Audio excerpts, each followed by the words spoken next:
You may remember after in America, the US Supreme Court overturned Roe v. Wade, we warned about the fact that there was a lot, and I mean a lot, of dark money flooding in from America. Now, what is the term dark money? Well, essentially, it's money, but we don't know where it came from. We don't know who was responsible for giving it. And sometimes it will, as we were about to find out here, it comes from a think tank in America. And even then, they don't say who donates to them,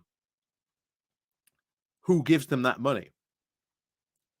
And this is something we really, really have to be careful about, because as we are very quickly finding out, as I thought it might have been the case, it turns out, of course, the IEA, that's the Institute of Economic Affairs, the open free market fundamentalist think tank that we have in the UK, largely responsible for the mess that Liz Truss made, because they gave her a substantial amount of money by the looks of it, had a very big impact on our democracy. So it is really, really important that this is something we look at, because we've seen that not Rishi Sunak, but Michael Gove raised the amount of donations that people can give in the upcoming general election. So there's going to be a big influx, I highly suspect, of money going into the Conservative Party, not from, some will be UK donors, but there will be, should we say, dual citizenship. So there might be UK, US citizens that might give all this money, or it might come from more of these dark money think tanks that just say, oh, we've got all this money that we want to give to you. So this is something we really, really, really need to tackle in the next parliament, because these think tanks have an aim, which is to influence, in many cases, UK policy to the detriment of our country. We saw the IEA, all Truss's, crazy free market fundamentalist plans came from the IEA. We've seen think tanks from America on purpose try to fund groups and other individuals over here to privatize the NHS to get rid of our universal healthcare system. We have seen attempts to also really undo our abortion laws here. There is a ton of issues that these US think tanks are pumping money into, and we really, really should do something about it. And I think, hopefully, this needs to be tackled in the next parliament. This is something we should really, really tackle.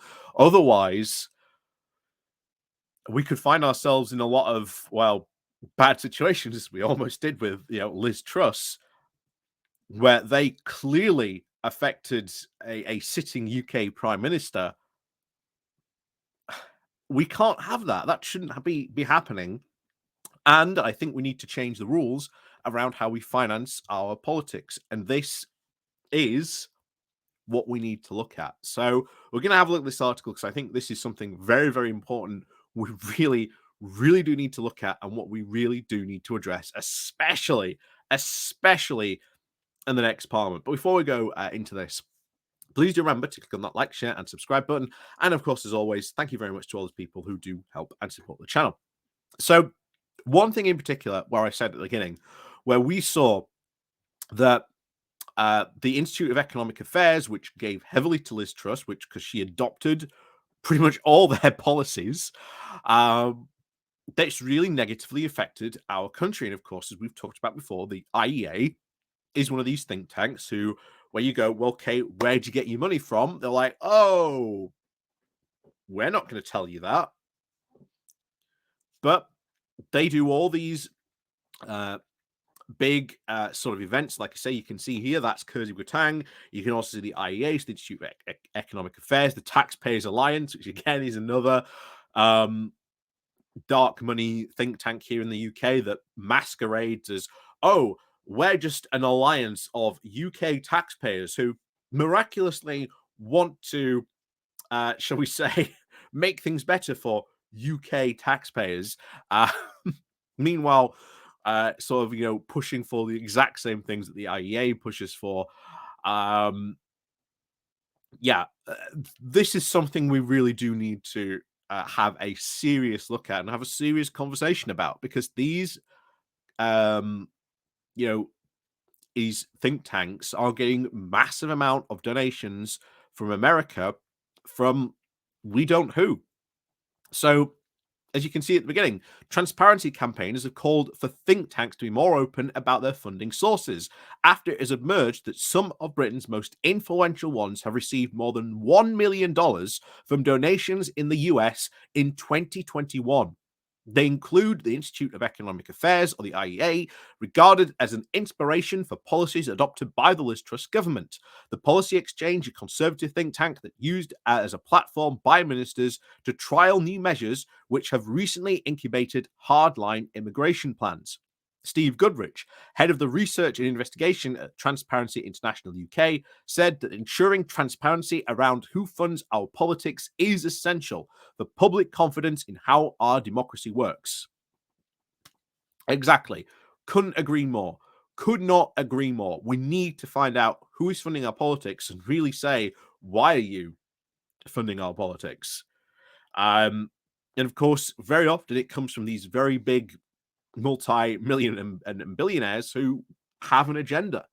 Um, and this is very much the case of we shouldn't be allowing an individual who can just, chop a couple of million quid into these think tanks that will affect policy negatively. This is where we talk about, you know, um, sort of politics and money having a very, very unfortunately negative consequences. This is something we need to look at. Um, we need to put, for example, maybe caps on maybe how long or how much one individual can have if you are a UK think tank. Because again, I'm not against think tanks, because there are a lot of left-leaning think tanks here in the UK that have done fantastic reports and put forward fantastic and good policy proposals. The Roundtree Trust, um, that is technically a think tank that has put forward many, many good policy proposals on how to solve and tackle poverty here in the UK. There are a lot of left-leaning ones, so I'm not against these think tanks, but having a rule and having a law that says, okay, if you receive money, then you've got to be able to trace it to the individual who gave that money, or else you can't accept the donation. And if it comes from, let's say, another think tank in America, well, they've got to be able to say, okay, this is where all our funding sources have come from, or else, again, you can't accept that money. So there is a lot of work to be done, and even just basic stuff that we really, really need to do, and especially interests of basic transparency.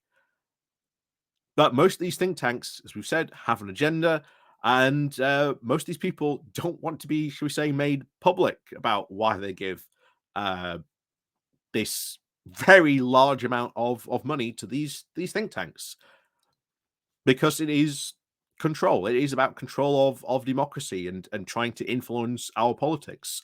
Um, so this is something we really do need to look at desperately in our country. So I hope this is something that we will take on certainly at the next election. But anyway, I'm just going to finish this quote.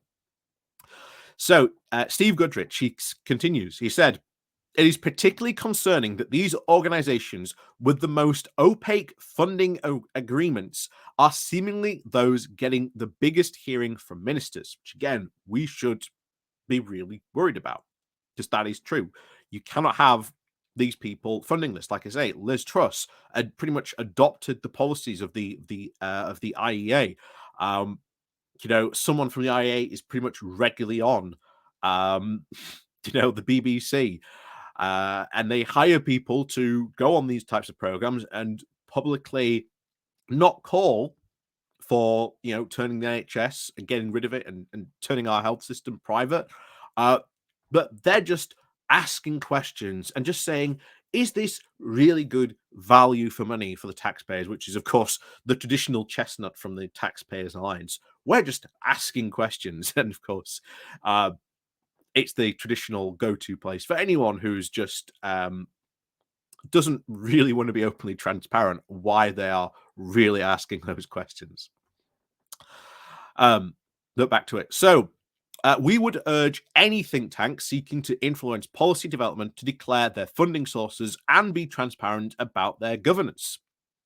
So, the Policy Exchange, where Truss was once head of the economic and social policy before entering politics, received almost $100,000 from a foundation controlled by Leonard Bovnik, who was a joint US UK citizenship and was listed last year as the Sunday Times Rich List as Britain's third richest man. The organization's American arm received over $34,000 in 2021 from the Bavnik Family Foundation in 2020, which is run by Bavnik's brother, Alex, to support and advance the program of policy exchange between the UK and the US. So, this is really where we really need to look at where some of these funding is coming from, and why in particular, why he would give such a big amount of money, because I think it is legitimate for any UK journalist to look at why he gave that money, to look at the policies that is doing, and then to sort of say, hey, you gave this amount of money. Why did you really give this amount of money? Do you think that policy is good? Why do you want to openly advocate for these policies? And of course, that's what they obviously don't want. But of course, it goes even further than that, because you've got the IEA's US wing. The American Friends of the Institute of Economic Affairs has accepted over $118,000 since 2020 from Sarah Scarfer Foundation, a private foundation set up by the billionaire libertarian and heir to the oil and banking dynasty. And the IEA is believed to have inspired many of the free market policies pursued by Truss and then her chancellor, Kersey Kutang. And some of her staff even worked at the IEA. And she has founded its own political wing, Freer. And Truss spoke at one of its main events, saying that any other politician over the past 12 years, according to the head of the IEA. So this is one thing where we really need to look at just what is going on. Why are they so secretive about this?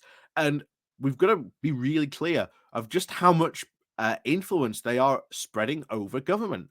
Liz Truss is the classic example. She was heavily funded by the IEA, and her policies, as we are often to remind you, almost crashed the UK. Well, it did crash the UK economy and almost destroyed the UK pensions industry. And if that had crashed, that would have had wide ramifications for all of our economy.